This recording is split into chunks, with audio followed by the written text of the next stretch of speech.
എന്റെ കുഞ്ഞെ, ഇന്നെനിക്ക് നിന്നെ ഒരു കാര്യം ഓർമ്മിപ്പിക്കാനുണ്ട്. എന്നോടുള്ള നിസ്സംഗത മനോഭാവം ദൈവത്തിന് വലിയ വേദനയ്ക്ക് കാരണമാകുന്നു.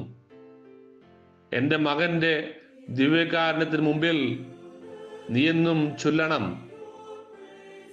അല്പവിശ്വാസികൾക്കും വിശ്വാസമില്ലാത്തവർക്കും വേണ്ടി വലിയ കൃപകൾ നിനക്ക് അതിലൂടെ നേടിയെടുക്കാൻ കഴിയും.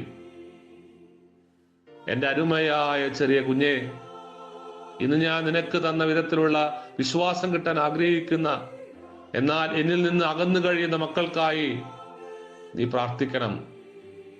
എല്ലാവർക്കുമായി, നിശബ്ദരായിരിക്കുന്നവർക്കും, ഏകാന്തതയിലുള്ളവർക്കും, ദുർബലരായവർക്കും, രോഗികൾക്ക് വേണ്ടി നീ പ്രാർത്ഥിക്കുക. പ്രാർത്ഥന വഴി നിന്റെ ഹൃദയം വിശാലമായി തുറക്കപ്പെടട്ടെ. വിശ്വാസ സത്യം അറിയാൻ ആഗ്രഹിക്കുന്നവരെയും ഓർക്കുകയും പ്രാർത്ഥിക്കുകയും ചെയ്യുക. എന്റെ സ്നേഹം അനുഭവിച്ചറിയാൻ നിന്റെ സ്വന്തം വിശ്വാസത്താൽ നീ എത്ര ശക്തി ആർജിച്ചുവെന്നും എത്രമാത്രം സജീവമാണ് നിന്റെ വിശ്വാസമെന്ന് മനസ്സിലാക്കുവാനായി ഞാൻ നിന്നെ ക്ഷണിക്കുകയാണ്. മനോഹരമായ ഈ ദിവസത്തിന് അങ്ങേക്ക് നന്ദി പറയുന്നു. ഞങ്ങളെയും ഈ ലോകം മുഴുവനെയും അങ്ങയുടെ തൃക്കരങ്ങളിൽ സമർപ്പിക്കുന്നു. ഈ രാത്രിയിൽ ഞങ്ങളെ കാത്തുപാലിക്കാൻ അങ്ങയുടെ ദൂതന്മാരെ നിയോഗിക്കണമേ.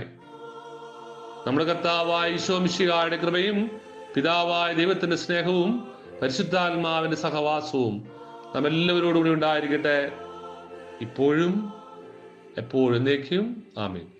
അംബികേ നാദേ കന്യകേ, ത്രിലോക രാജ്ഞിയായി മേവുന്നോളേ, പാടുന്നു ഞങ്ങൾ തൻ മാനസ വീണയിൽ നിൻ സ്തുതി ഗീതകങ്ങൾ.